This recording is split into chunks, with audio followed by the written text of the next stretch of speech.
Good morning, everyone. I'd like to welcome you to our Capstone GRS public meeting, both the folks who are in the room as well as those who are dialing in online this morning through YouTube. Before we get started, again, thank you for coming here. I also want to give a big shout out to our staff who are all in the room here today kind of organizing this event in the weeks and months leading up to it, as well as all the different activities that they've been involved in for the day of the event, as well as some folks that are back in the office monitoring emails and other things so we can get questions as we go. So if we could give them a big round of applause in case we don't have time at the end, I'd like to do that. On the notes that Meredith Schreiber gave me for today's event, and Meredith and Sean Curry have been instrumental in bringing all the different content related to the Capstone GRS together, and I want to thank them for their great work. But the note that Meredith has repeatedly given me about 7 times this morning and daily for the last month is that the comments for the draft GRS are due on Monday, June 1st. So we will be taking comments today as part of the proceedings, but we also want to get your written comments back to the National Archives as it was described in the Federal Register notice, as well as on our Records Express blog, and we'll talk more about that as we go. Also, as part of the presentation today, we'll talk about some of the comments that we've already received and some of the ones that have been rolling in actually this morning as part of today's program. So what I wanted to kind of lay out for you is the agenda for today.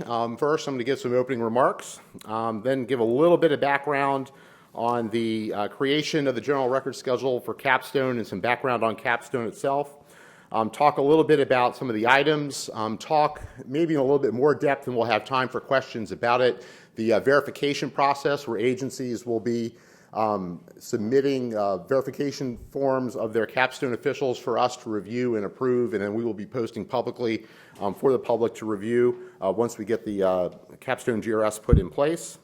And then we will talk a little bit about our initial public comments that we received, as I said before, and then have some time for question and answer, but more importantly, to get your feedback and comments on the proposed General Records Schedule itself. When we get through the presentation part, our General Counsel, Gary Stern, who's in the front row, as well as Margaret Hawkins, who is our Director of Records Management Services at the National Archives, will join me up here on the panel to field the questions and discuss the comments that different folks here in the room and online will have for us today. My colleague Arian Ravenbach, who is in charge of the Records Express blog. I've now mentioned Records Express blog twice for Arian. So please follow the blog, but he will also today be identifying questions that come in through the YouTube stream, and will be bringing them to the podium or to the table for discussion. So a little bit about the creation of the General Records Schedule for Capstone, or the creation of the draft of the General Records Schedule. As some of you may know, back in 2010, the National Archives started to look at different approaches to managing email records. We had a number of different senior leaders at the National Archives come together and talk about this particular challenge that has been confronting the agency and confronting the entire federal government for a number of years. Coming out of that activity, as many of you know from other presentations we've done, the Obama administration issued the Presidential Memorandum on Managing Government Records and the subsequent Directive on Managing Government Records, which has an item within it that calls for the National Archives to develop new approaches to managing email. From that activity, different leaders within the General Counsel shop, the Chief Records Officer shop, research services, and other places within the agency thought about these issues and thought of different ways that we could work on having a new policy, and came together and developed the Capstone policy, which is in NARA Bulletin 2013-02, and the official governmentese title of the bulletin is Guidance on a New Approach to Managing Email Records. And again, that was released in August of 2013. And so since that time, we've been working with agencies on how to implement it from a disposition perspective, going out to agencies and talking about the technologies that are needed to make the policy work, and a whole host of other things like that. One of the things that quickly emerged during the development of the Capstone policy was the notion that agencies need to have disposition authority to do this, and it's more than likely that a lot of agencies would have very similar approaches to wanting to carry out this position. And so a lot of agencies approached us about the need to develop a general record schedule for capstone email records within agencies. And that's kind of the genesis of the work that began in the fall of 2013, and the result is the draft bulletin or the draft general record schedule that is out for review and discussion here this morning.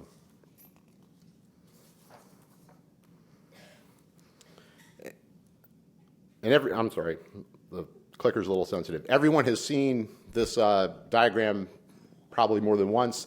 It reflects kind of the high-level thinking of how capstone works.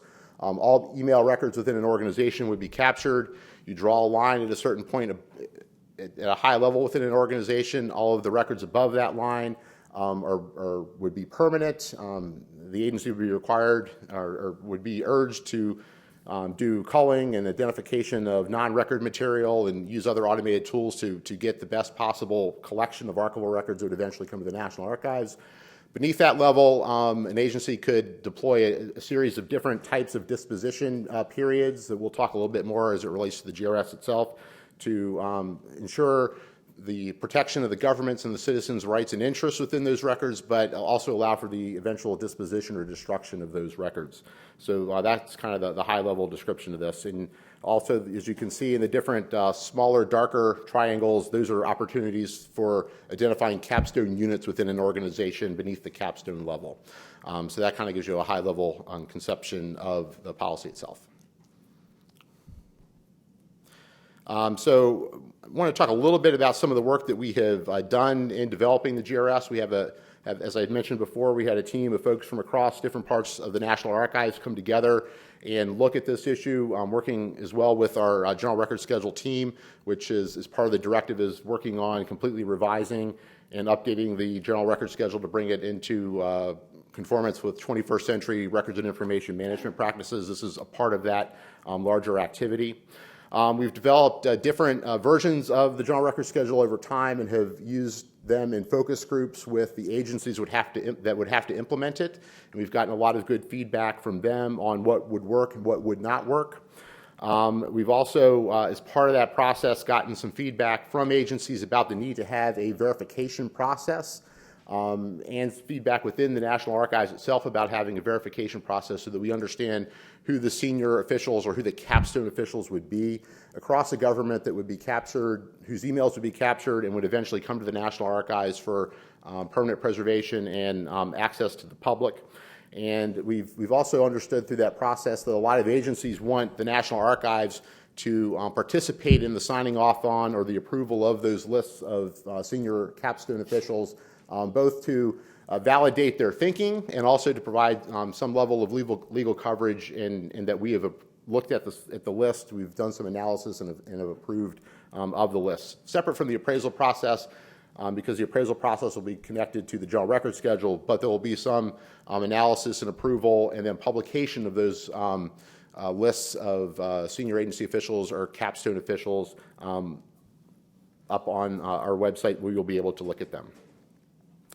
And then also the other thing, just as another reminder, we're running through the Federal Register process and looking for comments from folks here in the room online today, and then also expecting comments back as part of the regular scheduling process that's occurring with this General Record Schedule.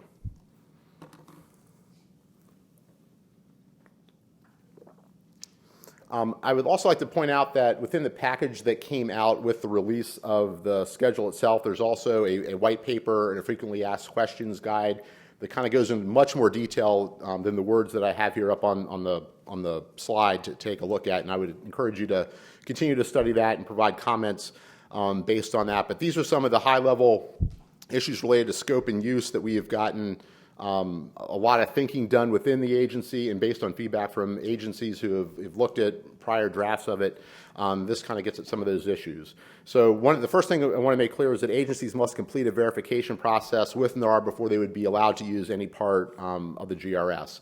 And again, I'd really encourage members of the public as well as the agencies who are participating today to take a look at that verification process and give us feedback on the form, the process itself, any concerns that you have and how we carry it out, and we're really looking forward to having those comments.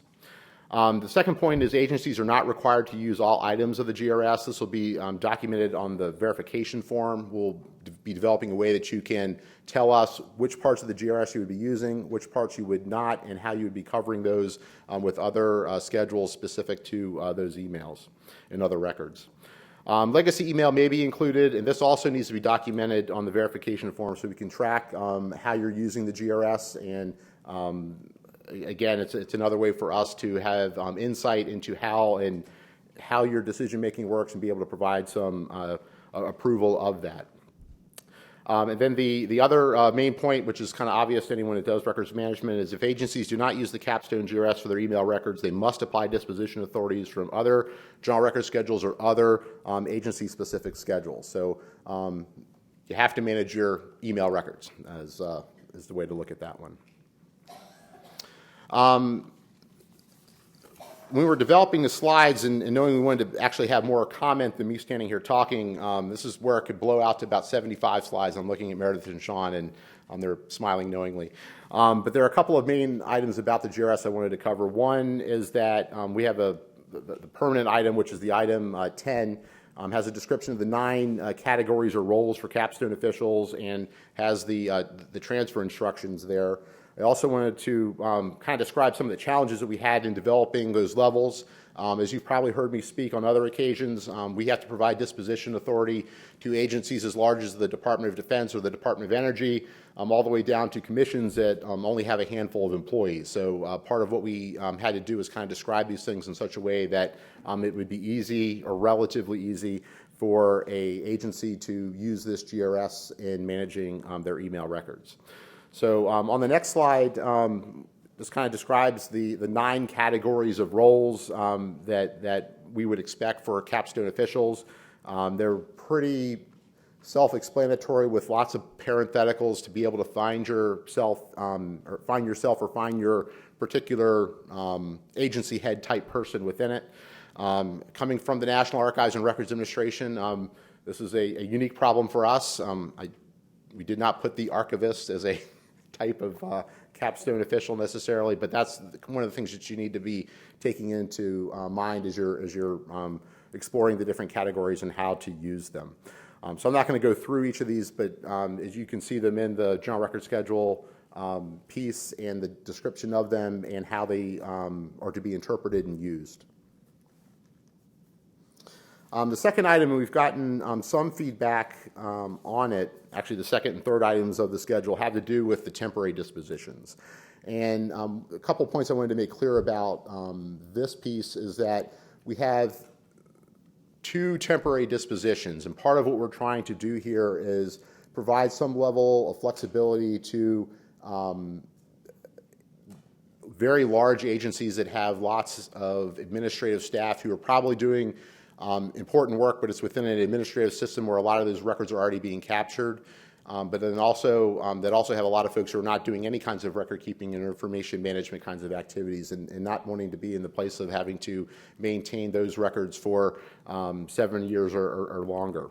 So what we've agreed to do is set up 2 temporary dispositions. One is kind of the default for most temporary email that most agencies would have, which is the item number 11, which is the retain for 7 years, but longer retention is authorized. And this is the retention that we would expect the vast majority of agencies to use for their non-Capstone officials within their organizations if they were to use this general record schedule.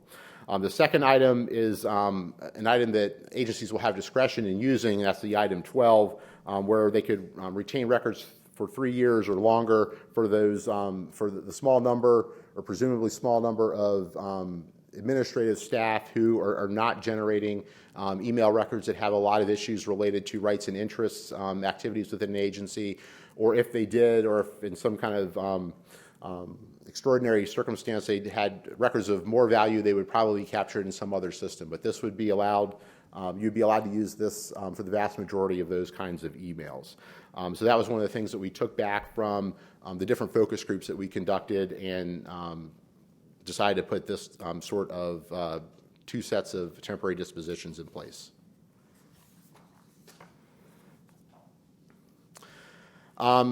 So I want to talk a little bit more about the verification process, because as part of some of the discussions about the Capstone GRS, we wanted to make sure that people were clear that this is a new component to our thinking on this that's kind of emerged since the conversations that we've had with agencies about doing a Capstone GRS. As I mentioned before, first and foremost, the National Archives would like to have some level of control both in approving the lists of Capstone officials within agencies. We also want to have some discretion in being able to make those lists available so that our partners in the public interest community and elsewhere can work with us in looking at those lists to make sure that they make sense from a government-wide oversight watchdog kind of perspective. We also have interests that are on the Hill who are interested in these sorts of things, and being able to do as much as we can to provide disposition authority, but then also retain enough discretion at the National Archives to oversee this process is kind of the goal of this. So what we decided to do was develop, and we're going to talk about it with a workflow and a form, and a lot of this is described in a whole lot more detail within the FAQs and the white paper that you have as part of the GRS itself. But I just wanted to make sure that everyone was clear that we are going to have a verification process. There's a form involved in it. There's data gathering as part of it. There's analysis of the data that we get from agencies. I will be the one at the National Archives that signs the form. Again, Meredith and Sean are smiling broadly. So that there'll be high-level accountability at the archives for this process and for the decision-making around it.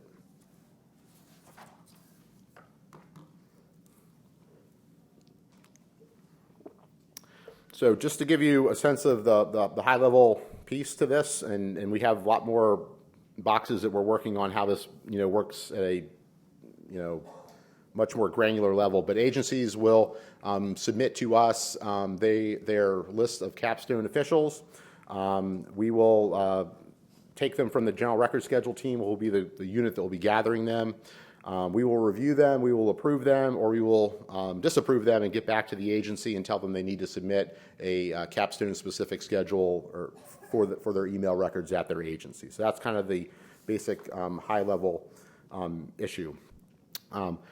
As part of the verification process, I mentioned before, there'll be a public posting of these decisions that we make with agencies on the list of Capstone officials. So once we receive the list and our staff looks at it, approves it, recommends that I sign off on it, we will do a posting of those decisions of the lists so that external groups can take a look at them. We've gotten a lot of feedback on particularly our record schedule portal, where different groups would like to be able to look at how dispositions are different from agencies to agencies for like kinds of records. We think the same sorts of things will be expected with this kind of information from agencies as we roll out the Capstone GRS. So what we'll be doing is posting these and requesting comments if people want to provide them, making people aware of them, and then if individuals have questions about the schedules, they will be able to submit them, not the schedules, the list of the Capstone officials, they can submit them to us. We can respond to them, working with the agency to respond to them, and if there's something that we've overlooked, we'll be able to address those specific problems with the agencies, either to do a new Capstone official list, withdraw the authority or the ability for the agency to use that list and the general record schedule if we're not able to come to a resolution on those sorts of issues. So that'll be kind of the process here, and it kind of does two things for us. One, it provides the agencies some oversight from the National Archives and some cover, as I'd mentioned before, gives us ownership of the process, which is important. It also takes this, it gets disposition in place and then takes a small portion of this accountability piece that sometimes makes the scheduling and appraisal process go very, very long, allows us to segregate that piece out and deal with it specifically and hopefully much more quickly based on the feedback that we get from the public and from others who are interested in these sorts of issues.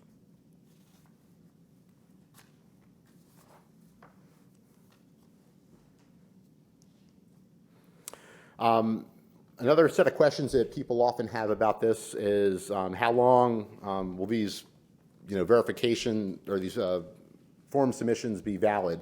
Our intention is to update them through each administration, so every 4 years. We will also be asking questions about the forms and how they're being applied and those sorts of things within the records management self-assessment that we do annually with every agency. We also anticipate being able to do a more specific oversight on how it's being implemented in probably 2016 and 2017 as we augment and change in some fundamental ways how we do oversight at the National Archives around records and information management. So that's kind of our plan for validating the verification and checking in with agencies on how they're doing it as they provide us these lists every 4 years. Also, if an agency has a fundamental reorganization that completely changes the leadership structure of an organization, they would be expected to reach back out to us with a new list of capstone officials and a new way of explaining to us how they would use the capstone GRS. So at this point, I'm going to ask my colleagues, Gary and Maggie, to come up to the stage, and we will all take a seat. And we've got several questions that have already come in that we're going to address, and then we've got additional questions that have come in via email, and I'm guessing Arian's got some that are rolling in as well, at least one.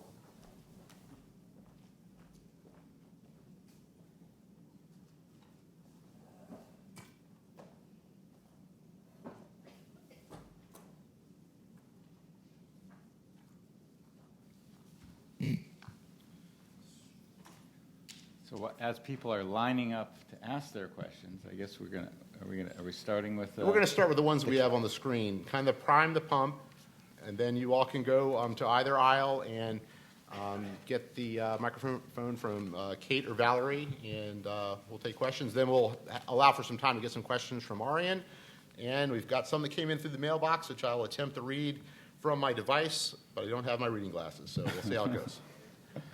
But yeah, I mean, that's the real point of this this forum, is to get public input from anyone who's here or online. So let us know what your thinking is, what your concerns are. But a question that has come up sort of repeatedly and understandably is, why do we pick 7 years? Where does 7 years come from as the sort of default temporary disposition? And the sort of background is, I mean, and the whole point of capstone itself and then using a GRS is to try to simplify this process of managing government email records and keep it as simple for the agencies to implement, because it's been so hard. I mean, there hasn't been good management of email records in the last 3 decades, really, because there hasn't been an effective, workable way of doing it. So that's why we came up with the capstone approach to begin with.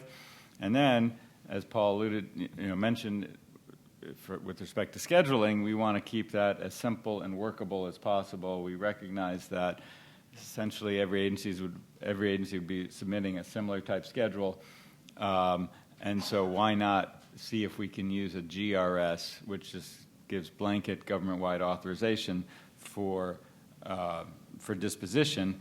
And of course, we've tried to figure out how do you create the category of permanent records. That's our strongest interest at the National Archives, is separating the permanent from the temporary, so we get the permanent records.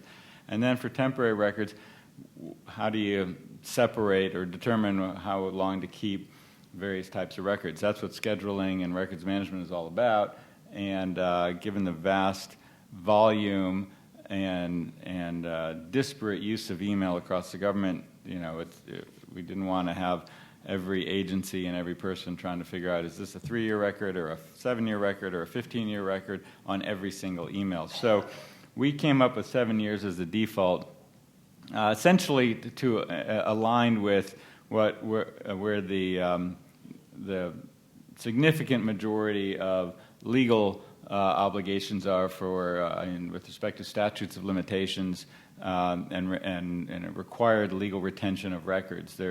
There's sort of a baseline statute of limitations period of 6 years in many existing statutes, and even in some sort of criminal liability requirements. And so at 6 years across the government. So we thought that as the simplest starting point, 7 years as a minimum made the most sense. And that's the basic background and purpose. But we did get feedback, as Paul mentioned, from very large agencies saying to keep all the records for literally millions of employees, all emails for 7 years would be a huge volume and a huge burden, and that's where we came up with the 3-year backup default. But that's the core point. It does not preclude folks from keeping records longer. I've noted in other meetings and fora that personally in my office, as the general counsel's office, I want to keep our temporary records longer than 7 years, and I've set up a 15-year disposition for Capstone, the Capstone approach at NARA that we are utilizing. So for general counsel staff, it's going to be 15 years, but for the rest of the agency and for many other agencies, 7 years should work. All right, our next question that we had beforehand was, if an agency submits an agency-specific schedule, will it be evaluated against the same criteria outlined in the GRS? And the answer to that question is yes, it will be evaluated against the same criteria. We found when we worked through the Capstone GRS that the structure we determined for the 9 categories that Paul discussed was a very useful tool for examining an agency's organizational structure, and we will be using that to help evaluate any agency-specific schedules. And furthermore, any deviations from that will be closely examined and will need to be justified by the agencies. Okay. Our next question that we received beforehand is, why doesn't the GRS also contain other electronic communications mentioned in the revised Federal Records Act?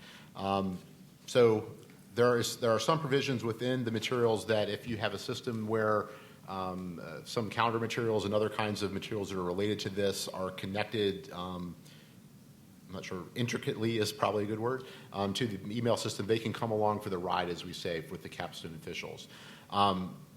The other reasons that relate to this is that the email is the animating issue for the National Archives and for most of the agencies that we deal with that are concerned about this matter in this GRS. So we wanted to get that piece done.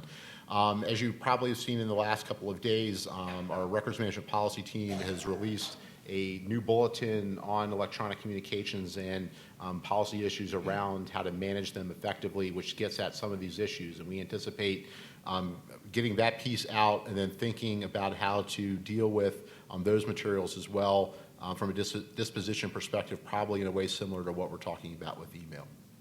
But if you have any particular issues or questions about this right now, feel free to submit them as part of this process, and we will obviously adjudicate them and figure out how to proceed. The next item we have is, why does this GRS have 2 items for temporary email? What is the difference between them? I think Gary and I have covered that twice.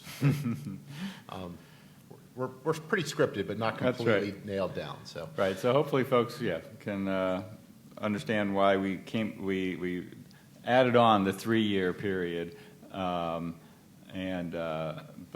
it's our expectation that for policy type records, for folks engaged in policy type activities, the default is 7 years. The 3-year is for kind of the lower level routine administrative type functions, and in some agencies that could be majority of folks. One example is the Social Security Administration. If they got a lot of folks that do basic claims processing, and presumptively their records and their emails don't need a longer term retention, so 3 years makes sense, and in a situation like that. Because they're carrying out their work within a major information system. That's right, and then the substantive work gets captured elsewhere. Yeah. That's right. Yeah. So anyways, I think that's our initial... That's our initial set of questions. I've got more that came in this morning and last night. Arian's got one, but since you all came here, we would like to hear from folks here in the room first.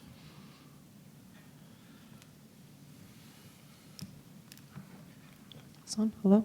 I noticed that the retention period, it appears to be a minimum retention. Yes. So, and it says in here that if you want a longer retention than 7, you can do so without any authorization from NARA, correct? That's right. Okay.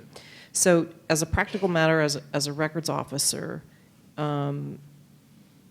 is it recommended then that some kind of written policy within your agency, like the example of the 15-year for the general counsel's office, that's going to be my agency's authority or my authority to tell these people to delete this stuff after I can't, in effect, I can't use NARA's authority. I have to use my own agency's authority to get them to destroy this stuff per the schedule? So the GRS basically says when it's 7 years old, you have authority to dispose, but you have the discretion to retain longer.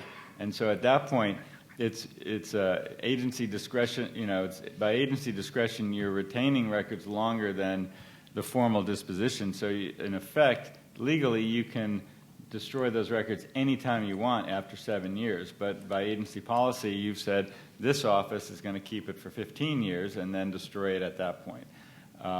So that's our thinking in terms of requiring your agency to dispose of records at a certain point. That is what the agency has to implement. That you have legal authority to do so, but you have to then, if you want them gone at a certain point, then yes, you'll have to impose that on your agency.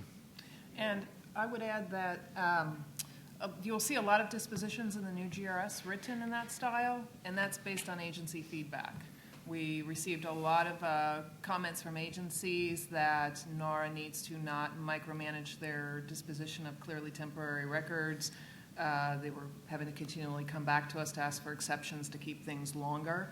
So you will see that reflected by request from many agencies in the new general record schedules. Records manager, and I'm still a little cloudy about these temporary categories. With regards to the disposition, retention, long retention is authorized. So where is that annotated? Do I have to submit an agent for 10 years? No. So what, I just keep them for 10 years and I destroy them at 10 years? That's right.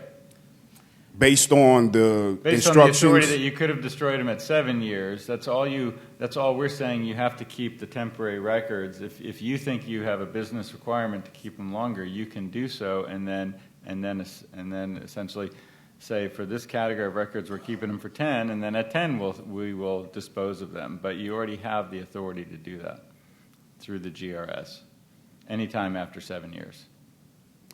Has any thought gone in the process that folks will then, you give them an inch, they're going to take a yard, and then they're going to want to keep them for 30 years?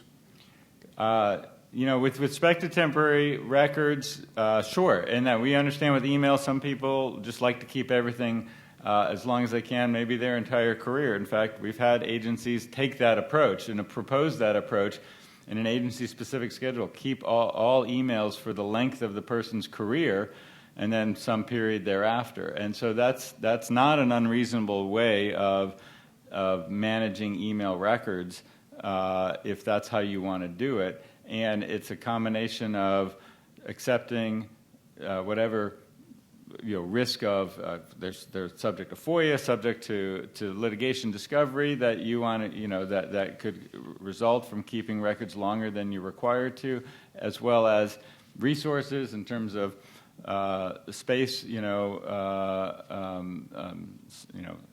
server space or whatever, in terms of keeping records for a very long time. We got pushback on 7 years by some agencies saying keeping, DOD, including the military has 3 million employees, keeping all emails of everyone for 7 years would be actually a very expensive burden on them. They wanted to keep them shorter, but if an agency can afford to and has the resources, they can keep them longer. I think there's a question over here. Is this on? Yep. Oh, yeah. Hi, Mary Ann Fernandez. How are you? Good, thank you. So I am in the middle of writing an agency's email record schedule. So this is I'm really glad that you're holding this forum today. But I have quite a few questions. Okay. First is, I need a point clarified because in your slides you showed that we could use a GRS or an agency's record schedule to schedule our email records. use that disposition to schedule our email records. That's what I got out of it. One of my appraisers gave me a different view on that. Okay.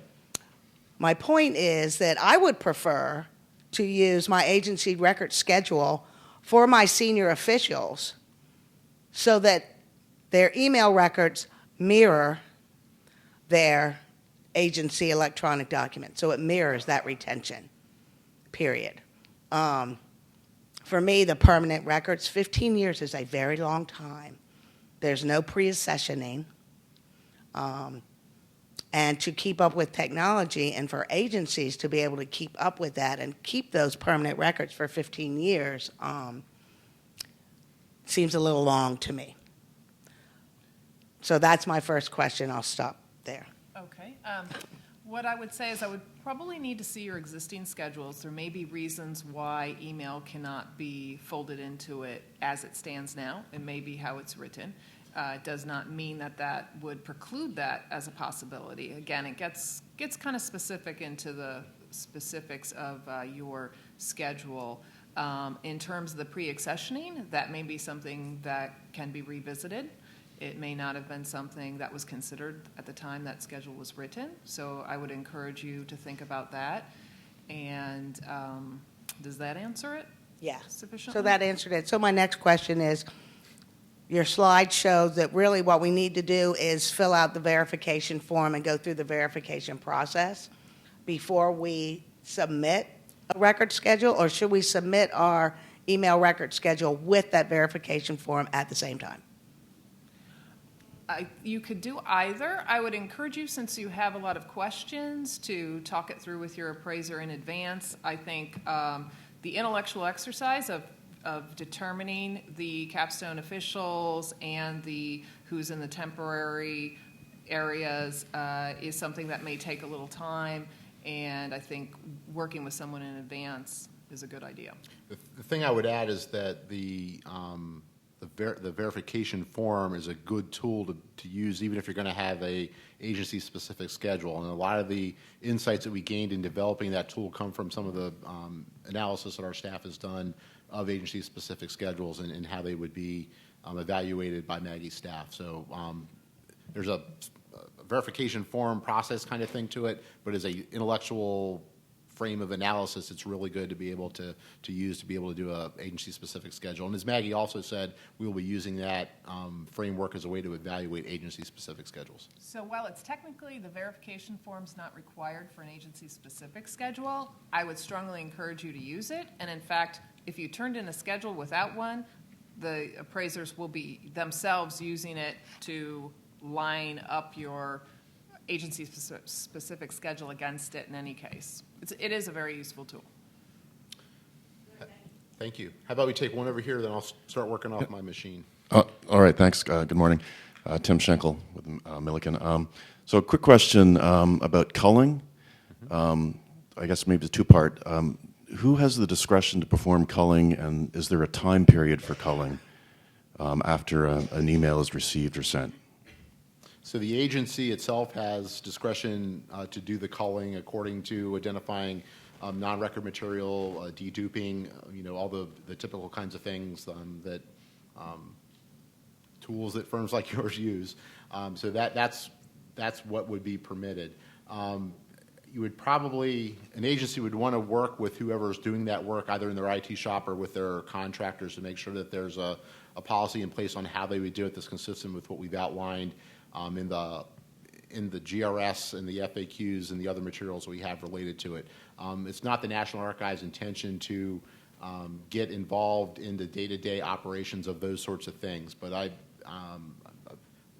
I would anticipate us looking at how that gets done within agencies over time, because we have a vested interest in making sure that we get the best archival records that we can into the National Archives so that we can make them available as quickly as possible.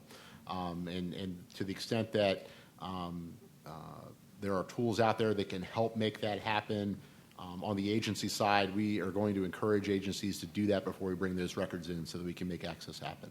And just as an example, so at NARA, we implemented Capstone 2 years ago, and essentially individual employees have up to 180 days to do culling on their own. The core of it is to remove non-record material, personal emails, and spam and junk, true junk. You can also delete transitory emails subject to that that other disposal authority under the GRS. And as Paul said, the goal is to try to, and especially for capstone officials that are transferring permanent records to the National Archives, we want real good records. We don't want personal, we don't want non-records, and we don't want spam. We want as good an archival collection as we can get, and so we encourage the agencies and the individual users to do that while they have control.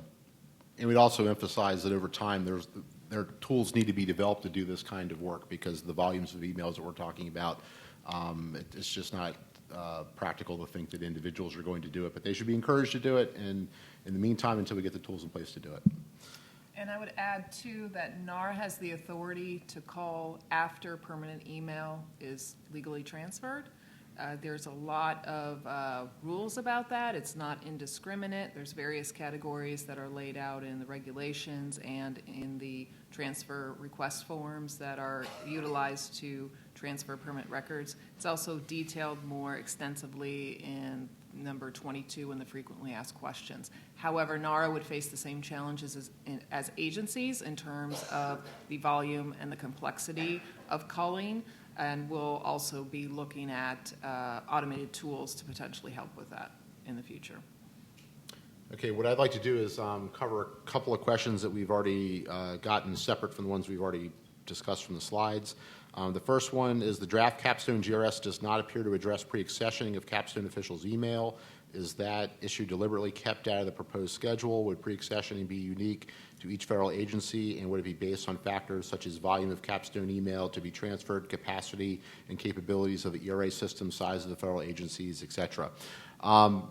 We're in the process of working through the pre-accessioning bulletin that will lay out how pre-accessioning will be done and what kinds of analysis our staff will do with agencies on their records to see if they're suitable for pre-accessioning. So that's why that is not part of the GRS itself, because the GRS itself is a disposition instrument.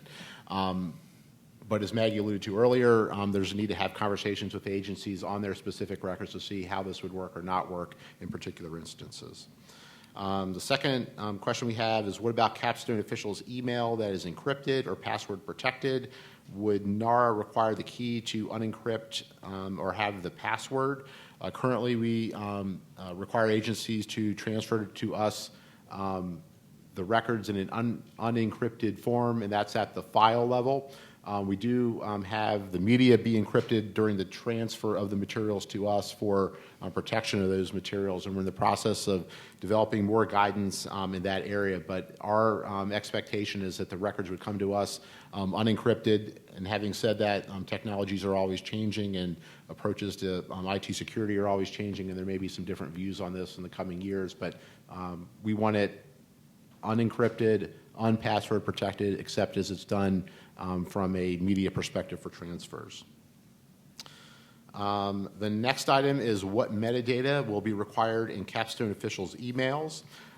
We're in the process of developing transfer metadata standards for agencies to follow, and within that piece, which we expect to get out at some point in the relative near future, we've got some issues we're working through within the agency to get the right pieces in place. Once that is completed, we'll be putting that out, which will answer that question specifically. But again, that's not something that is related to the disposition instrument itself, but it is a good question and something we need to account for.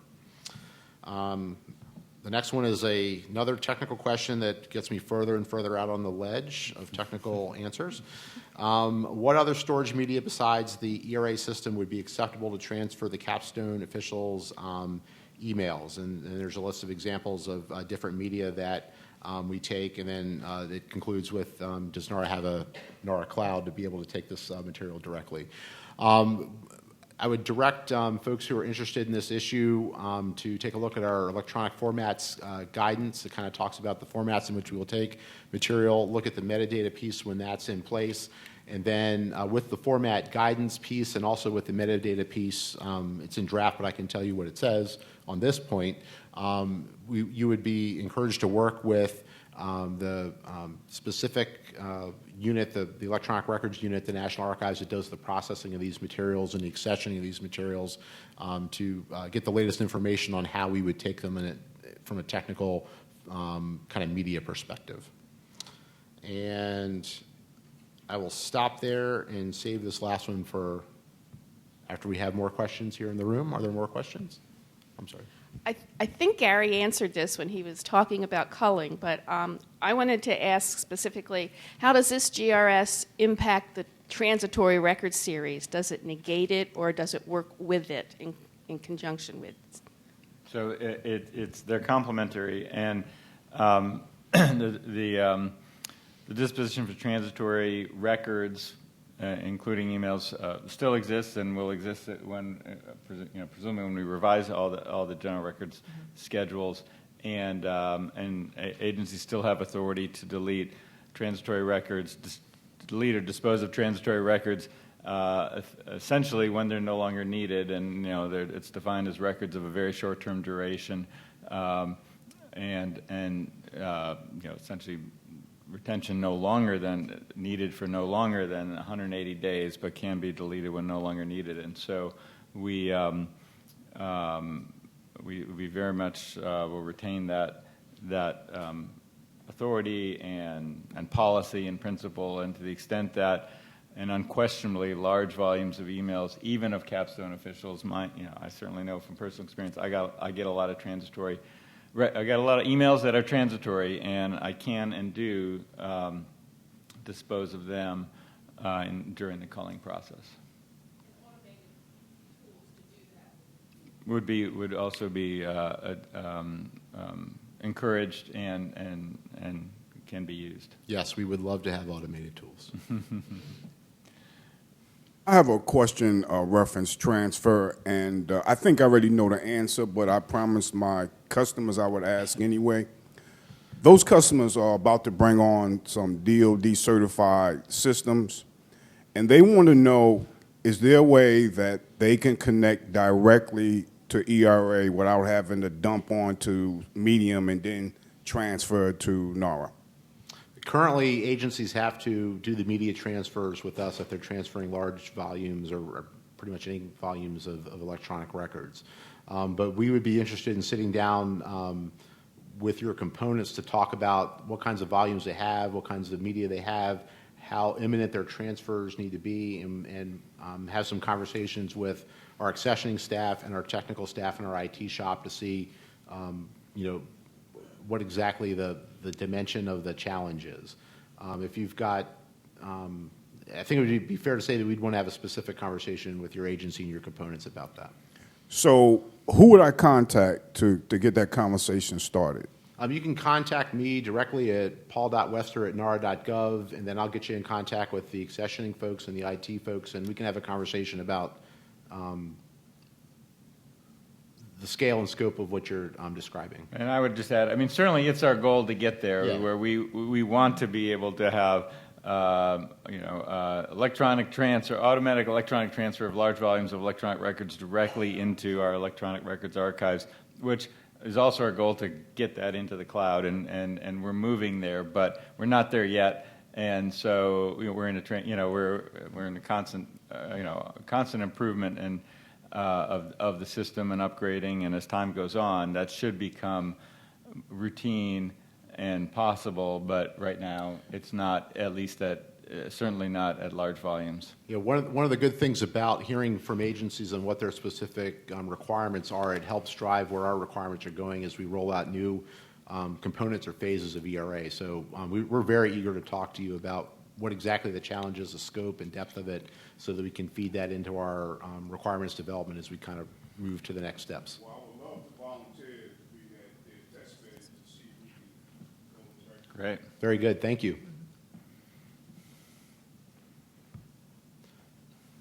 Hi. Hi.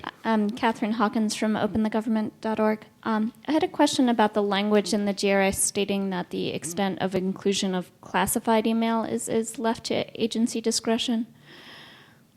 I can answer that.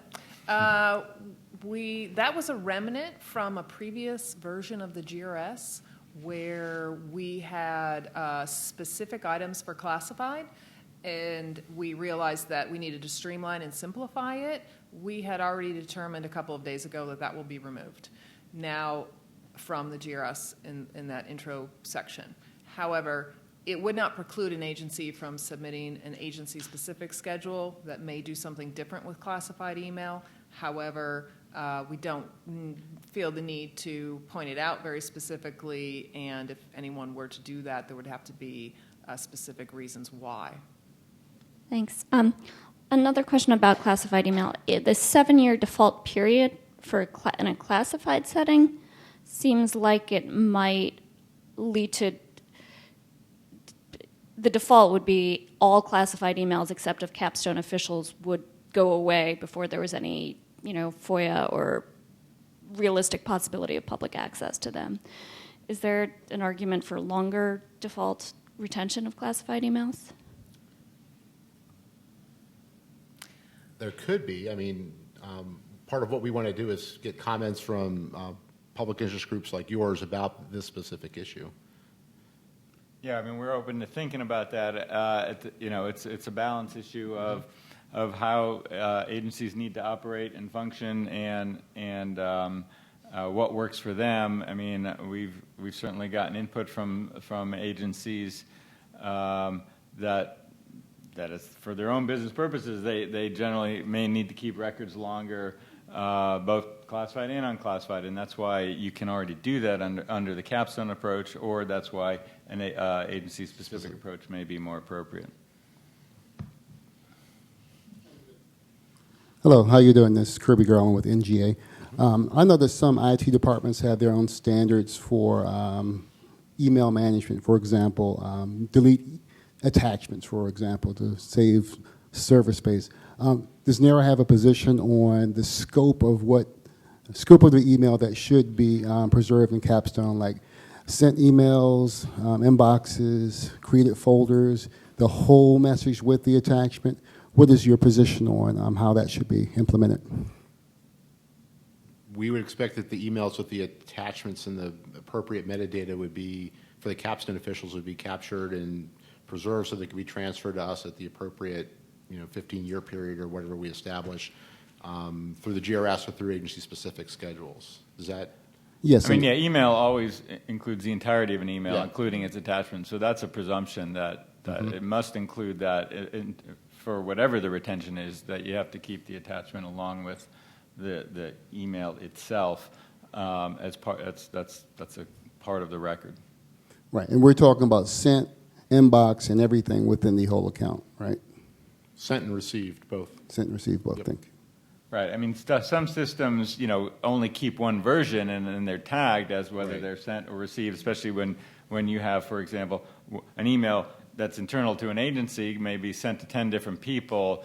The system may only keep one version and have markers of who it went to, tags or whatever, but there's only one email in the system, which then does have to be distinguished. If it's received by a Capstone official and kept for longer, then the system has to be able to break that out. I have a question. One of the questions I have online is organizational or workflow accounts for offices associated with Capstone officials don't appear to be addressed here. And is it deliberately excluded from the proposed Capstone schedule? And presumptively, what would we be doing about that issue? So these would be, as I understand the question, these would be office accounts that were related to a Capstone official. So, for instance, if the Archivist of the United States had an office mailbox as opposed to an archivist mailbox or opposed to another kind of email account, would that be covered? I think the answer is it would be covered because it would be partly related to the notion of senior officials or Capstone officials often have multiple email accounts for different reasons in their day-to-day work. So that would cover those kinds of accounts, and we can take a look at the language and see if we need to tweak it or add something to the FAQs to cover that specific issue so that's more clear. Do you want to add anything to it, Maggie? I would just echo what Paul said, and that's part of the process of filling out the verification form, or if you're doing an agency-specific schedule, of making those determinations. Does that account have permanent records in it? Is it so closely associated with that particular position that's a capstone position? Does it need to be included? Those are the sort of intellectual exercises one who's filling these out or presenting a schedule needs to consider. But it definitely, there's no intention of excluding them. So Arian has how many questions? We'll let Arian get organized up here, and we'll take some additional from out in the. Where's Arian, why don't you go up there and read them from up there?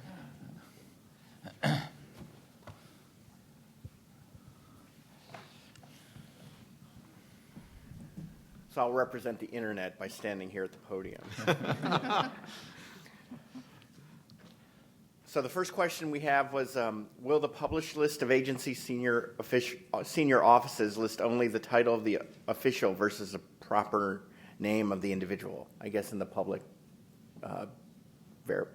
process? It would be title. When thinking about very large, complex agencies changing over time, it's not the individual, it's the position. So in other words, it would say Undersecretary for Administration. It wouldn't list the person's name. Now, the agency themselves, while they're maintaining these lists and implementing them, will likely need to associate them at their agency with specific individuals.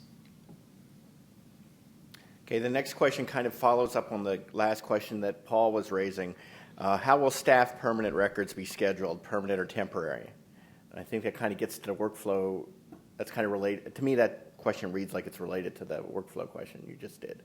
So like the immediate staff to a capstone official? Staff permanent records, so I guess, yeah. So I'm not quite sure what that means. In the capstone, in the email environment, we're essentially,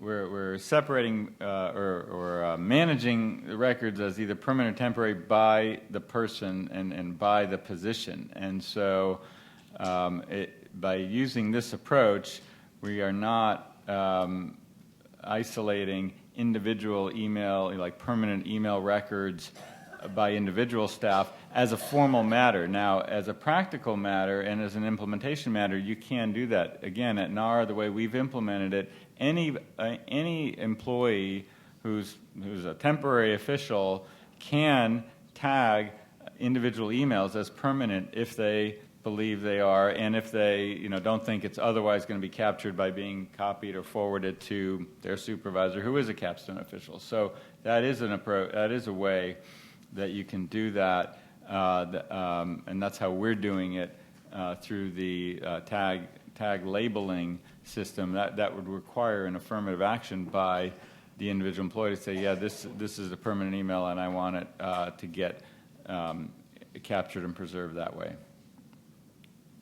So the next question is just a question, will the PowerPoint slides be available? And the answer to that would be yes. We're going to post them on our website. That is correct. The next, how will this flow down to prime government contractors? Could certain contractor management employees be considered senior officials? Well, certainly contractor officials can be considered or can create federal records and therefore be subject to the system, to this approach. And if contractors are creating federal records, then their records have to be managed, and if you're using Capstone, then it would be covered. The question is, could a contractor official be a Capstone official who's all of whose records are permanent? Seems less likely in most scenarios. I'd like to meet them. What? I'd like to meet who they are.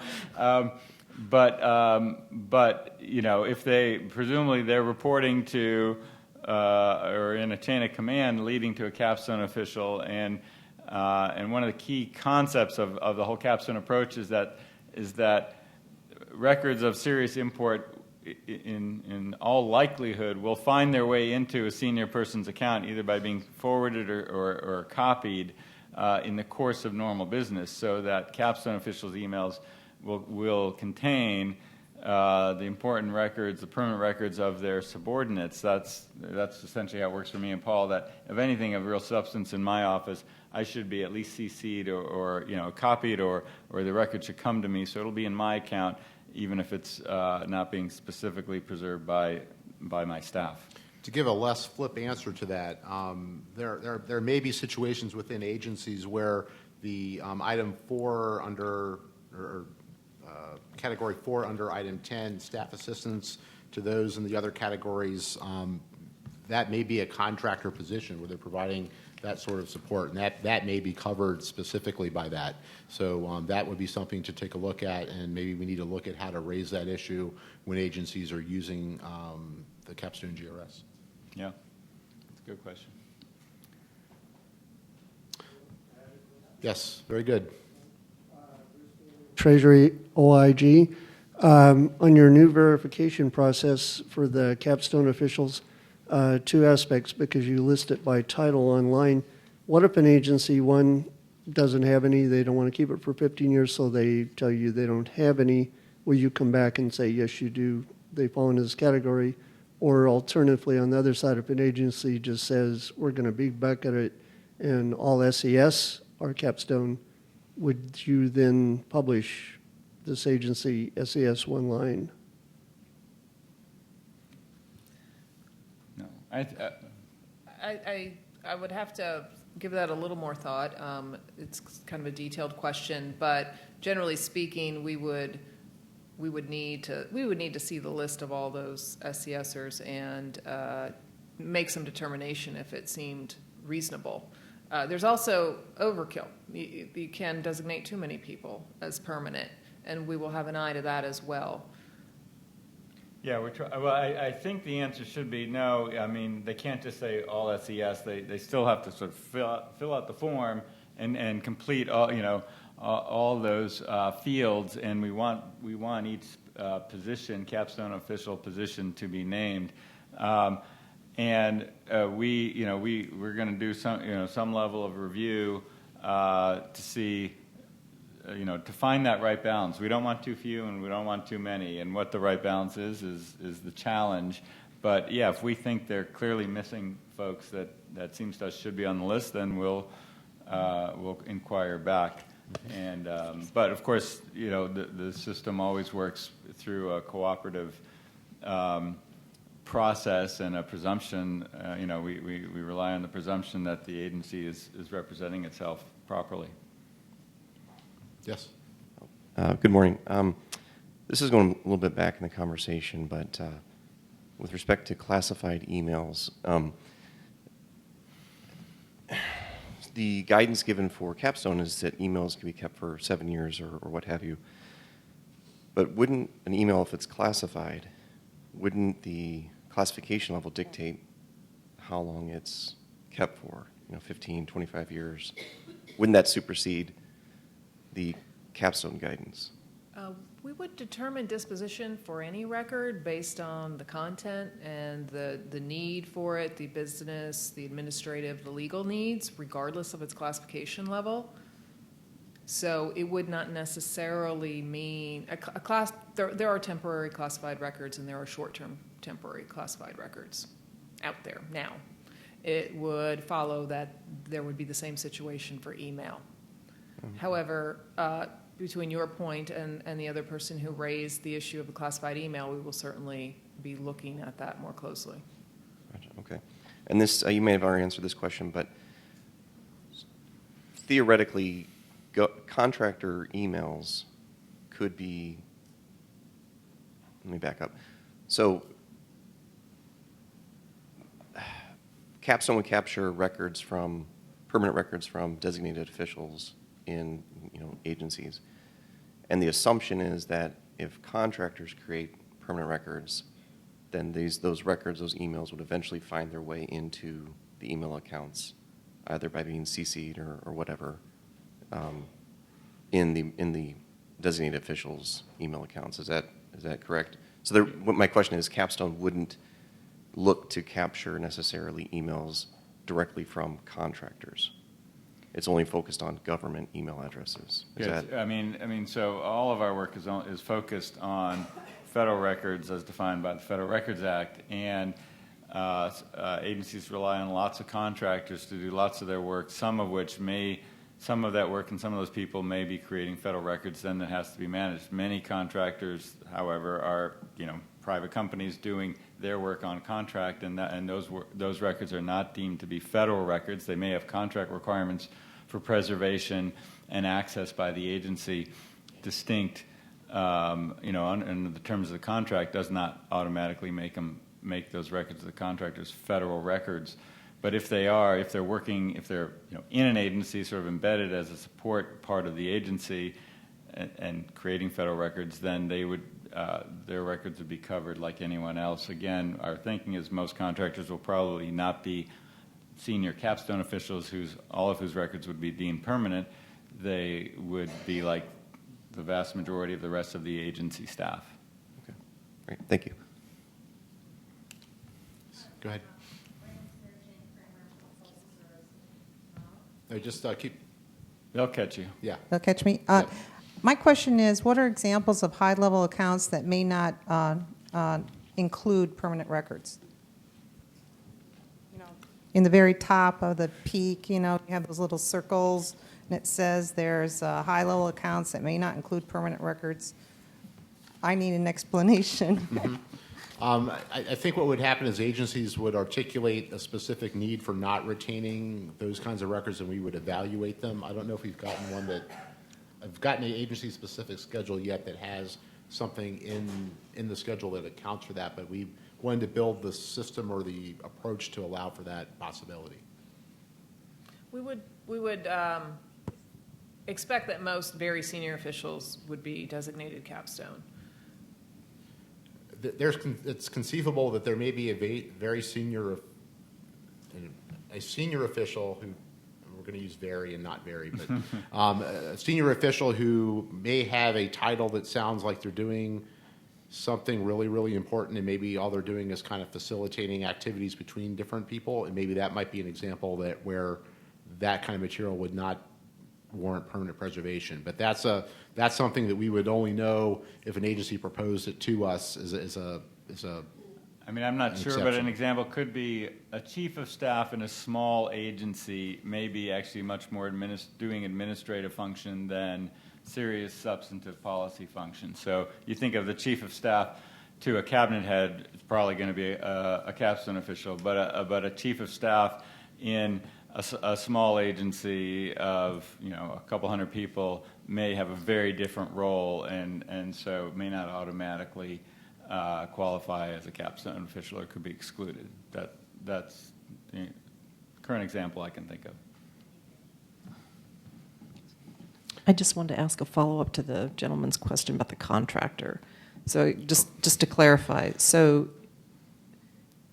none of this precludes someone who's creating whatever their rank, a case file or something that could have a permanent retention to make sure that those individual emails that relate to that case file or whatever their work is, that still has to be captured as a record. It's just not under this like we're not supposed to be copying high-level officials and use that the way to capture this. It's got to be in the context of. That is correct. So you could still have contractors creating permanent records, just in a Correct, different. and other work processes, and that's one of the things that's in the larger Capstone policy is that using Capstone to manage email doesn't obviate an agency's requirements to continue to do effective records management with other case systems or other record-keeping systems within their organization. Okay. Right, and that's a good reminder that certainly some email records, if they need to be part of another record-keeping system, most commonly we think of a case file, litigation case file or something, for example,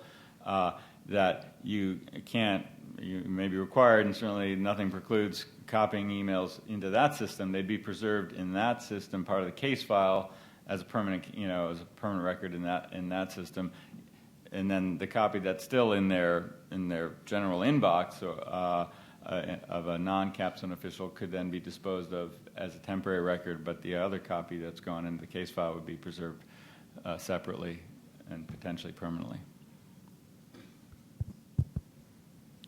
A question here?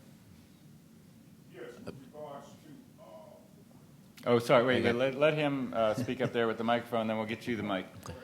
Troy Manigault, Departmental Records Officer at Energy. Given that the RM community has been engaged, has the general counsel community been part of this, and or has the court system been involved in reviewing this? And the question stems from, if we apply Capstone, there's an inherent risk that a 3-year or 7-year disposition is enacted, but case files were not managed properly. There's a risk there that the value of the record that would have been in the case file is now lost because we've dispositioned it according to the GRS. Have you all had to deal with that issue? So we've certainly, we've been in the 2-year, nearly 2 years that the Capstone Bulletin has been out. We've communicated as broadly and widely as we can, and have met with many general counsels and had general counsel forum, which Paul and I have presented at and led, both in this building and in other places where council meet, and explained this approach as a general way of managing email records. So they are familiar, legal counsel is familiar with the approach. You always have that risk of, if you're not properly, managing records that could be and are needed for litigation discovery, of potentially not having them. In our view, currently, and for the last 20 years, you've probably been at greater risk because our experience is that many agencies weren't managing their email very well at all, and we're with auto-delete policies in effect. Most emails were going away in a much shorter time period than is being proposed under Capstone, and so you were already at that risk. But yes, if for agencies that deal with lots of, are involved in litigation or other legal processes that require a longer disposition, they can and should keep their records longer. That's precisely the point of that flexibility in the 7-year minimum. That's why, personally, as a lawyer in a law office, I'm keeping our records for 15 years, and maybe in some agencies, the lawyers might say, we want all our records to be kept for 15 years or some longer period of time. So that's why flexibility is built in. That's why the agencies, in developing and implementing Capstone, either through the GRS or an agency-specific schedule, must include their counsel as part of that discussion in terms of developing what the retention should be. And that's also why in the FAQs we encourage agencies to carefully make these decisions and look at their staff and what records they're creating and what risks may be associated with disposal, and then to clearly indicate if there are groups of employees or staff who need to keep them longer, and promulgate that guidance in your records management directive, your records control schedule that you have for your agency, or however you disseminate that type of information. I mean, and then the other aspect, of course, is agencies and people can get in trouble when they've disposed and destroyed records without proper authority. But if you follow this approach and are following a schedule, then the agency has proper authority to dispose of these records when they're 7 years old, and they may no longer have them, but they should not be at legal risk because they were authorized to dispose of the records. Now, if before that period there was a legal requirement to keep something, through a litigation hold, freeze, FOIA requests, congressional requests, then yeah, you still have obligations to search, find, and preserve whatever is subject to that demand. For an agency that tends to reorg often and decides to use their own agency-generated schedule for their Capstone officials, would submitting an updated listing of the Capstone officials to NARA suffice, or would that schedule also have to be updated? We would need to look at the scope of the changes, but it is something that most likely could be accommodated under our guidance for what's called changes to previously approved schedules. It's on our website, or if you Google it, you could find it. But it would be, minor changes would be handled through that process. Very large wholesale organizations may require resubmission. It would depend. Okay. So it seems that the primary claim to fame for Capstone is that you can just do the defensible deletion at the 7 years or 3 years without having to do content analysis. And so from an e-discovery or FOIA perspective or something like that, if you're looking at millions of emails, if you start deleting stuff at 3 years, you run that risk of deleting valid or responsive records. It seems like, and so on page 8 of the white paper, you've got the, you can start deleting stuff, defensively, but you still have to do records management on those emails. So how do you do good records management on the emails if you don't do content analysis? And thinking of millions of emails, how do you do that? So the thinking is that you've got other business systems operating within your agency, and I know yours is one of the huge ones that we're talking about here. And those messages should be managed within those systems, or there should be ways to integrate them into the case files of those systems and those sorts of things. So once those copies are put into those files and those are being managed for that particular business need, you wouldn't necessarily need to keep the other material in the email account beyond the disposition that your agency establishes consistent with either the general record schedule once it's approved, or if you have an agency-specific schedule. Assuming that they're not put into a case file, that they're just emails that are floating in someone's inbox.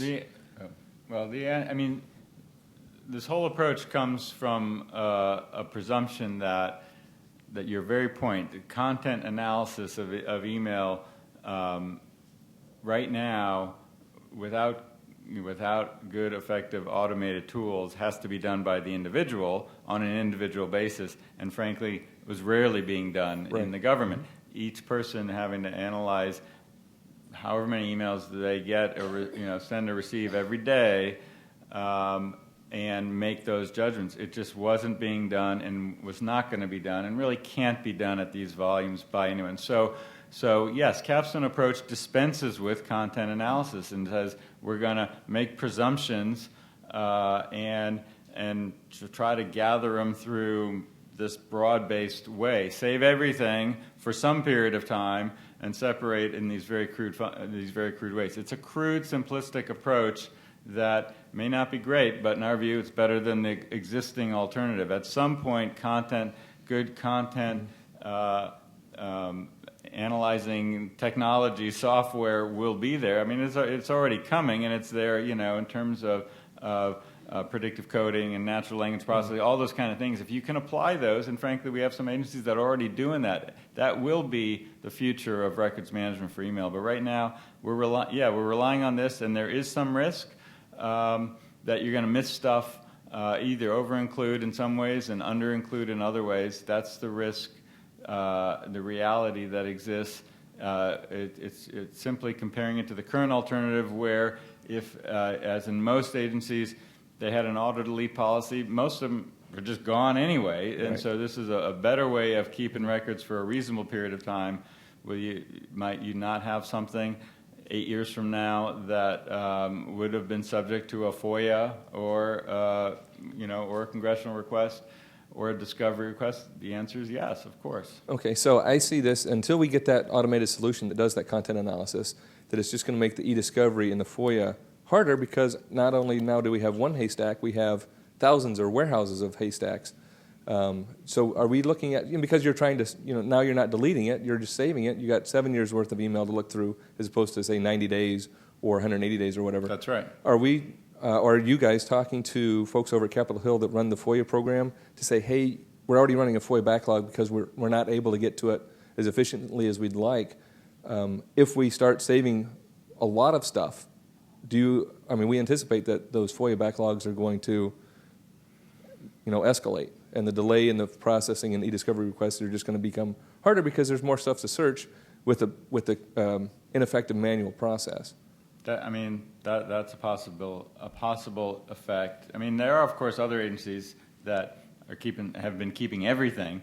We have agencies either auto-deleting and having nothing or keeping everything and already dealing with those challenges. We think this is a reasonable middle ground, and agencies will have to deal with searching potentially through larger stores of records to find responsive documents, and that's always going to be a challenge that every agency's got to deal with. Right, and we think Capstone's great. Don't get me wrong. I really appreciate the effort that everybody's putting into it.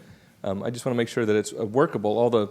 We don't paint ourselves into a corner where we have to work a bad process even harder.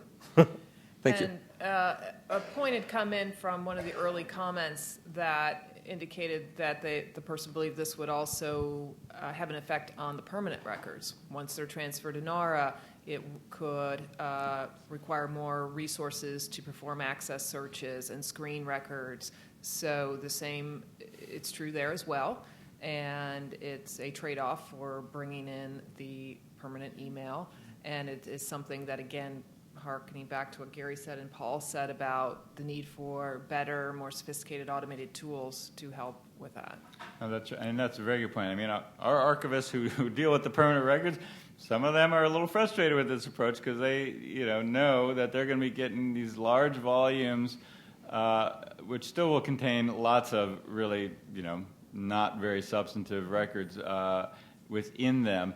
And the analogy for us and one of the guiding principles where we came up with this approach is this is already the case when it comes to presidential records. The Presidential Records Act, is a separate law that governs the records of the president and core staff at the White House, is a capstone approach by definition. All presidential records are permanent regardless of its content, and all of them come to the National Archives when the president leaves office. And so we've been getting emails since the Reagan administration, and the volumes have increased exponentially, such that Bush 43, we got over 200 million emails for 8 years of Bush staff. And we have our archivists at the Bush Presidential Library currently going through email, going through that 200 million repository of 200 million records and responding to FOIAs that come in every day over there. And they get a lot of hits and a lot of false positives, and they have to do a lot of work, and it's a bit of a burden. But we're dealing with it and managing it, and they have a huge backlog. And it'll happen for the folks who deal with federal records once this stuff comes in, until we hope we get the technology improves for really good, effective searching and reviewing and redacting. But it's also been made clear to me by the archivist that having nothing is not acceptable. Yeah. So we cannot go back with a different solution. So I have another round of questions from the internet. Can you please clarify whether agencies can transfer small volumes of records through ERA? You can transfer records to ERA. It's a question of the media in which they come. And there's processing limitations and things like that, but we will work through them with each of the individual agencies that have specific transfers they want to do. The next question is, wouldn't it provide opportunities to ensure senior official email are maintained and transferred if agencies could send to NARA after senior official terminates or separates from agencies versus agencies retaining emails for 15 years before transferring? So I think a lot of agencies may need to keep the emails from specific positions for some period of time for the business needs that they have. And that's why we wouldn't necessarily want to take them on earlier rather than later.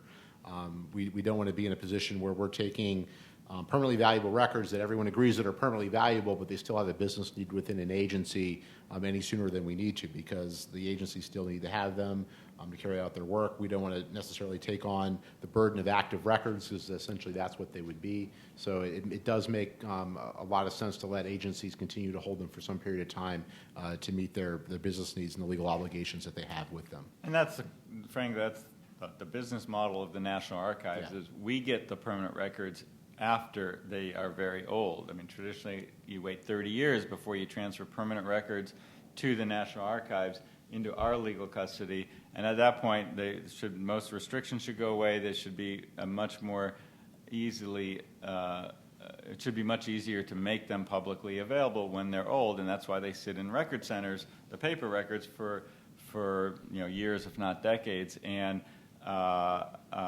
15 years is actually a relatively short time period for transferring permanent records to the National Archives.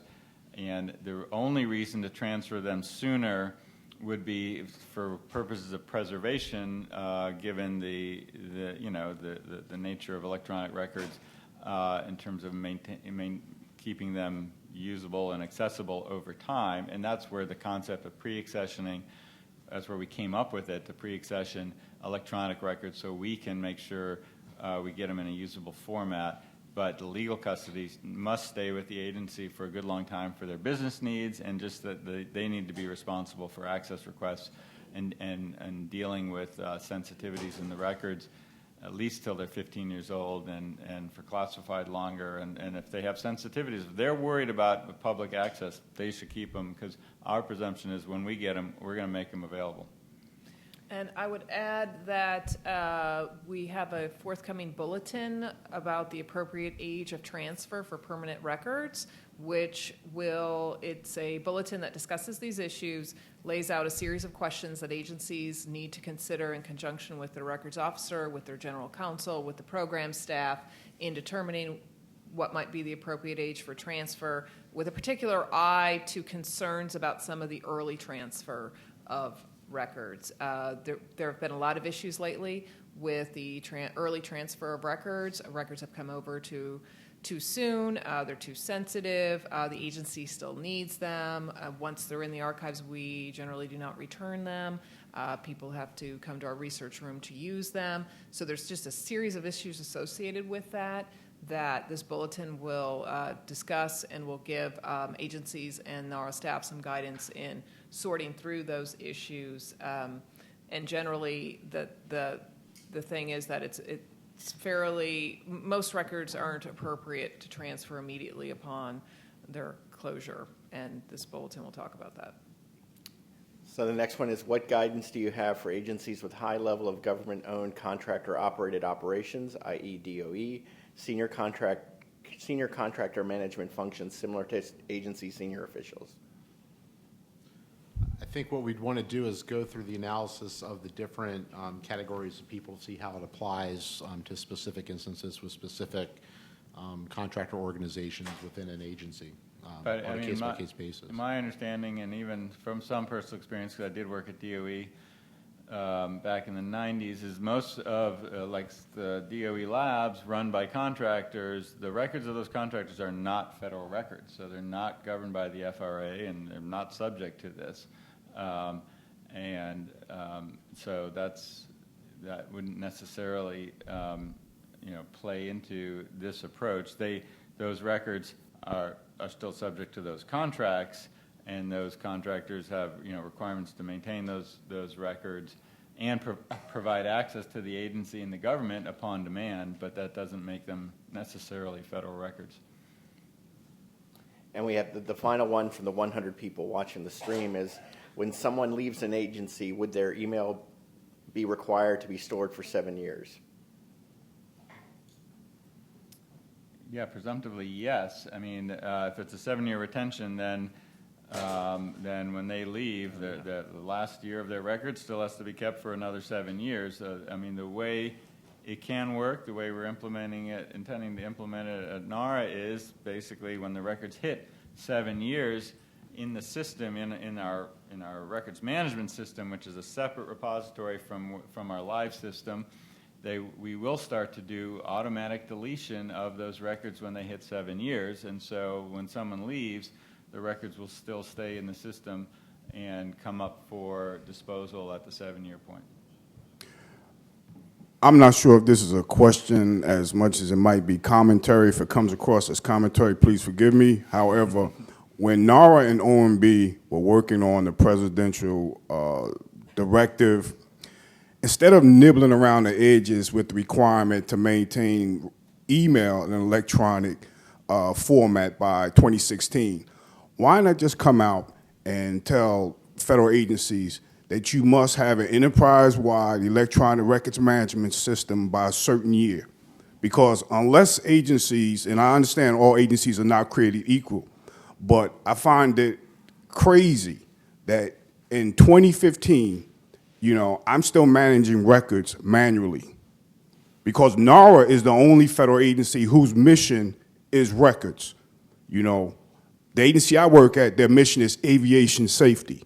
And for most agencies, records is not sexy. So if they're not told to invest this money, they're not.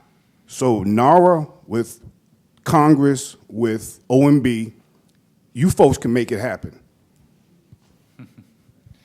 Well, so we thought about that. No, that's a very good point. The challenge has always been, how does NARA require agencies to do what we want them to do? We're a relatively small agency, and we've been pressed with that for a long time because we can pull out these wonderful bulletins that Paul and Maggie and their staff work on, and that's where the legal requirements come from in these bulletins and in our regs.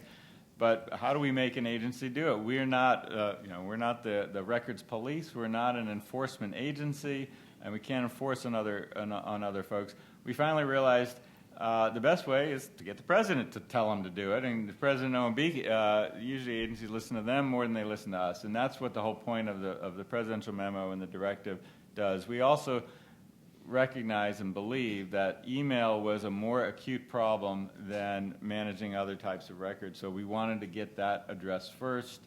And even though some folks thought, 4 years is way too long, why don't you make them do it next year?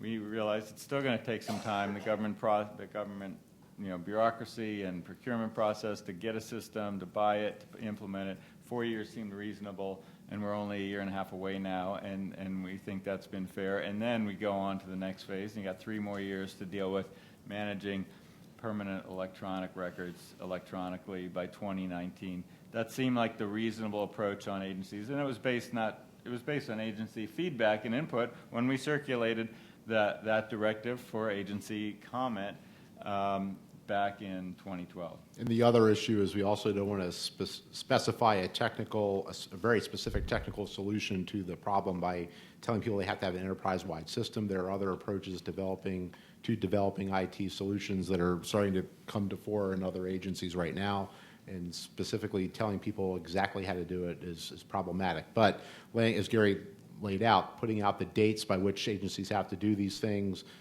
working with OMB and working with agencies to make sure that they're getting to the basic functional requirement, which is that all email needs to be managed electronically by the end of 2016, and then working with the rest of the other kinds of systems within agencies that are creating permanently valuable records to do the same by the end of the decade is a whole lot further along than we were before. So we can always do better, but we also understand our limitations.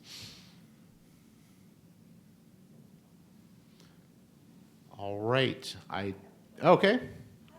Hey, wait, I'm sorry. We need to have the microphone so the folks online can hear.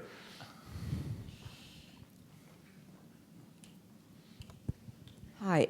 I have a question. Nick, you have the 3 tiers. You have the 7-year temporary, and you have the 3-year. How did you come up with the 3-year? We basically were asked for 3 years by some of the very large agencies that said 7 years was too long. What about 3 years? And so we said, okay, let's think about that. And we thought that was reasonable for certain types of positions. That's been a threshold retention. Going back a long time in the Federal Records Act, shorter retention than 3 years used to require GAO approval, and so 3 years as a minimum baseline for anything that's not transitory seemed reasonable to us. Again, this whole approach is a new approach, a new way of thinking about managing records, and we used our best judgment to come up with an approach and these timeframes that seemed reasonable and workable. Could you direct me to where I could find that 3-year guidance? Yeah, we can talk after. All right, thank you. Question. Yes. See ya. Okay. Thank you. Yeah, bright lights in our eyes. what precludes the agency from creating a hybrid permanent system and using the GRS as the authority to do that, and not put anything in the permanent system, and say when the 3 or 7 year period ends, just keep it at their discretion, and then prior to an inspection or something that they don't assume is coming, just start throwing stuff away. Well, you'd be at a great legal risk in doing that. Well, I mean, I my wouldn't point, counsel that, Greg. I wouldn't say that as a routine thing, but it gets back to his content issue of people that don't want to do records management at all, just saying, okay, everything is in these 3 to 7 temporary except for the permanent items, and at the 3 year point or 7 year point, just start dumping stuff. No, wait, so I'm not sure I understand your question. What you just described is exactly what they should be doing. Keep everything that's temporary for 7 years or 3 years, depending on, you know, the criteria of the folks. And then after those period of time, they can and should dispose once they've met the retention. But it doesn't requirement. preclude them from just continuing to keep it because they don't want to do anything. That's right. They can keep it longer. They have that discretion. Well, let me ask it another way then. The CFR says that the archivist has to approve things over time. Is this kind of putting that on temporary hold to not have to ask for permission to exceed the period? Yes, it's written in the schedule itself. Okay, So I'm just the asking. Schedule's supplying the authority. The other thing is, just in early discussions with agencies, it's clear that agencies' own budget people, IT people are going to be watching things very closely. So the notion that and systems are run not at the individual level, they're run by IT shops, that they're not necessarily going to tolerate massive amounts of email being cut past their disposition, is what we're hearing.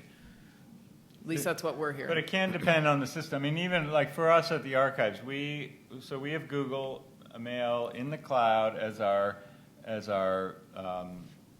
our desktop operating system for email. We have then a separate records management system where we're doing the records management, preservation, and disposition in the separate repository. That's where the records are copied and moved to and retained for however long they have to be retained. But that when those emails are deleted, that doesn't delete what's on your Google account, and that does not preclude folks from potentially keeping records longer than 7 years in their Google mailbox, which I think has a maximum of 25 gigs or whatever, until it fills up. So you can have records in 2 different places. You take a risk of doing that because when they should have been destroyed, you may have them and you're subject to FOIA, but there can be numerous variants to how the records are actually kept and used at an agency and by agency employees.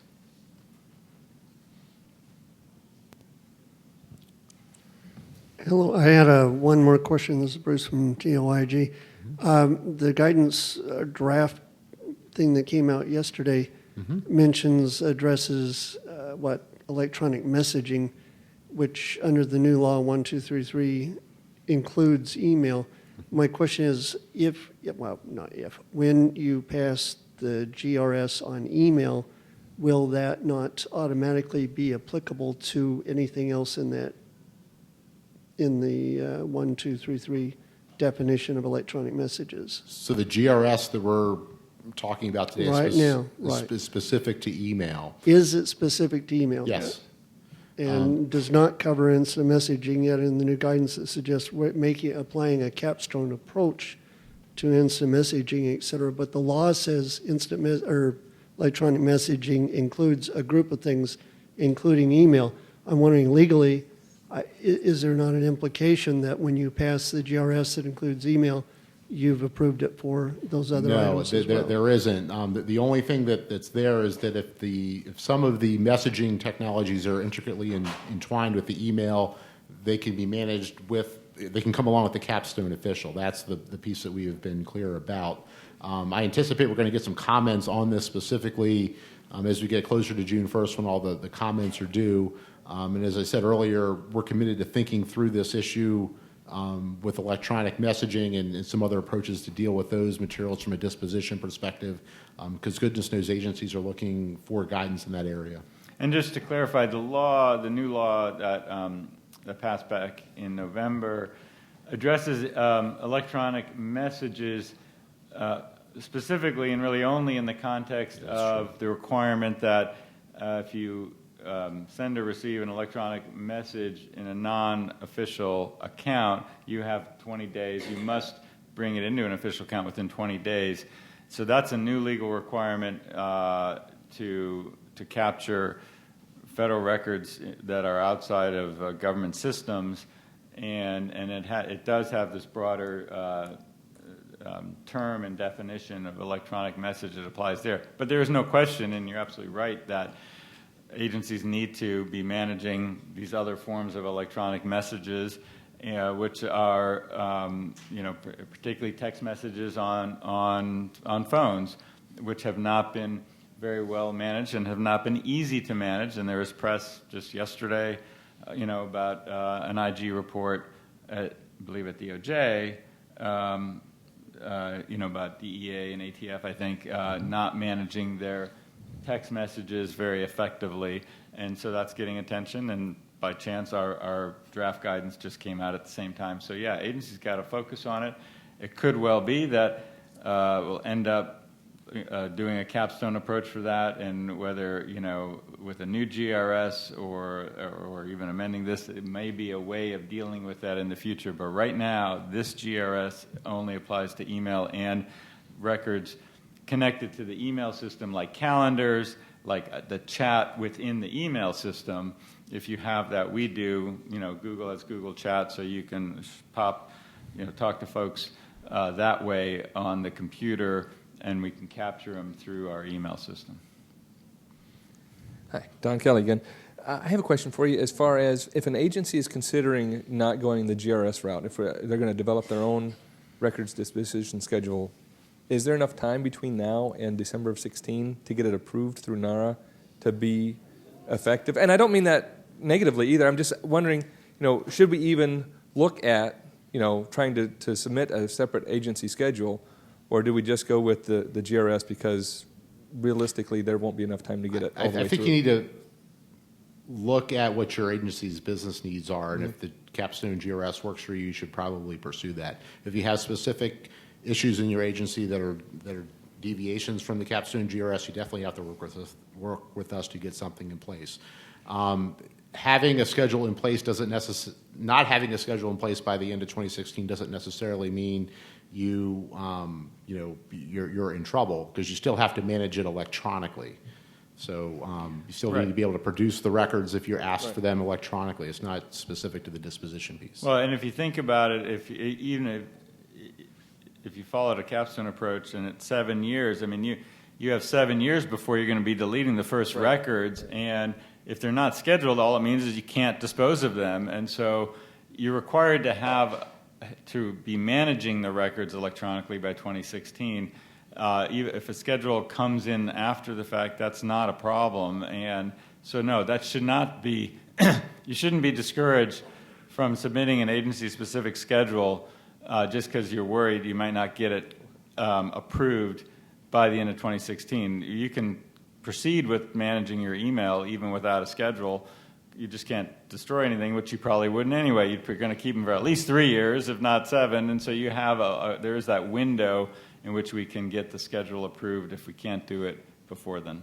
Okay, and from a culling perspective, are you looking at maybe putting some kind of a hold on the culling, or some kind of a grace period that says you can't cull anything for the first 3 months, and then then you can cull? Because if someone is trying to, say, cover their tracks, not that anybody in the government should be doing anything wrong, but if they say, oh, that, I don't want that email to get out there, let me go ahead and delete it, even if it was a permanent record, are you advocating that there's at least some kind of window that says, everything is temporarily permanent for 3 months or whatever time frame? That way, if there's an investigation right after, you could say, well, there are actually emails here because the guy didn't. Oh, look, there's no emails in his inbox. Well,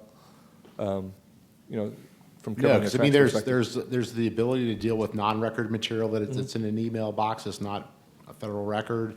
There's personal. There's copies. I mean, Right. Putting off the culling doesn't have any necessary advantage. Well, I was Right, thinking culling is applying other disposition Dispositions, that's already yeah. exists. It's a So better way of like saying transitory records, you already have that authority. So you can delete that when no longer needed. And non-records, of course, are not government records. You can delete that at any time. I think what you're saying is, how do you protect against someone who's acting in bad faith and then just starts deleting records? Well, we have that problem today. We have that problem everywhere. We've always had that problem. Anyone can throw away a paper record at any time. So we always have to rely on the good faith, presumption of good faith of government employees doing what they're doing. However, as an example, how we're implementing and addressing that very problem, our system not only does records management through Capstone, but it has a separate piece that we purposely built in, which is we automatically journal. It's called journaling. Every single email is captured and retained for 1 year, regardless of disposition. Right. And we did that to protect us and the agency for purposes of a legal requirement, in terms of discovery and anything else. So for 1 year, we're keeping all emails, whether they're personal or temporary, even if they've been deleted, tagged for deletion or deleted off your live system, we'll still have it for 1 year, and that covers that issue. And other agencies can do that even for a longer time if they think it's necessary or useful to address that potential concern. Okay, and from the list of managing the list of Capstone officials, how often, or especially for larger agencies that folks transition in and out all the time, do you have a specific mechanism that you'd like us to use to manage that list as opposed to just a spreadsheet or something? And then how often do you want that updated? I mean, if, that for a list for folks that are going to be having, thousands of people on the list, there would be changes probably in the dozens every week. How do you anticipate handling that dynamic? So we're not managing names, but we're managing the positions and the titles. But it says in there that specific email addresses. So the best conversation would be with the HR and IT shops that are managing like the PeopleSoft kinds of stuff that are being done in large agencies to figure out how to marry up the HR information that is maintained in those databases with the lists of positions that you're maintaining for us, and transferring to us for analysis. That's what you're right. And I'm looking at it going, we have to keep not just the list of Capstone officials, but the list of people who are going to be in the 7-year bucket and the 3-year bucket. So I have to stratify everybody in the entire agency, whether they're a Capstone official, a 7-year person, or a 3-year person, and then manage that. Every person at the individual level. Which could be one reason why an agency says, they don't want to deal with 3 years. They want all 7 years. It simplifies your job. And you should feel totally free to do that, and we looked at that, to keep it as simple as possible so that all you really have to manage is the Capstone officials, which you do have to manage. You have to keep track of who they are and when they transition in and out. And I don't think we've thought and really don't have the way to do that. You got to figure that out, but you do have to do it and keep good track of it, and then be able to identify who those folks are for transferring to us. Okay, maybe that'd be a good topic for the front to discuss. Yeah, how best to do that. Yeah. Okay, Absolutely. Thank you. So I have 2 more questions quick on culling from the internet. If NAR allows culling of Capstone email, does NAR also allow deduplication, e.g. saving last email of email thread? Yes. And what about PII breaches? What if the emails of Capstone officials have Social Security numbers or other high-impact, personally identifiable information? Who will have the resources to redact? If they're permanent records and they're transferred to us, we are responsible for reviewing and protecting any information that needs to be protected from disclosure that's subject to a FOIA exemption. So yes, we do that type of review. And understand that we'll need to do it for emails. That's what we already do for presidential record emails all the time. We're capable of doing it. Doesn't mean it's easy. Doesn't mean it won't cause and increase our backlogs. Patrice will have the last question today. Okay. So this is really just an implementation question for those of us who are going to be outside and also for agencies, I think. So will there be a list somewhere accessible, publicly accessible, of all the agencies, and I know you'll have the crosswalk from them to the capstone officials, all the agencies that have adopted this, but also all the agencies that have not, so that we can see where there are agencies that are doing their own schedules, where people that will need to be followed up on, people that our community will need to keep an eye on? So I have some thoughts. So what we've mainly focused on is making sure we can publish the titles of the agencies that would be using the Capstone GRS. Right now, what we do is we do publish the approved schedules in the Records Control Schedule portal, and the conversation we've not had is how do those things marry up? And I think that's your question, right? And that if you can. You have said it, so we have heard it. But if you want to add that to the other comments that you have, is something that we need to think about from a implementation perspective. I will say that we're going to be doing the records management self-assessment every year, and figuring out how that could play a part in the questions there would be good, because we do a report of the results of that activity, which could give some insight on at an aggregate level, which isn't really what you're interested in the aggregate level, of course, but you're interested in agency by agency. So figuring that piece out is something we can look into. Okay, thank you. Thank you. Okay, so with that, that concludes the public meeting today on the Capstone GRS. I'd like to thank everyone, the 100 folks who are online who participated today, as well as the folks who are here in the room. And as a reminder, please submit to us comments on the Capstone GRS by June 1st. And we look forward to talking more in the future about implementing this Capstone GRS across the government. So thank you very much. Thank you.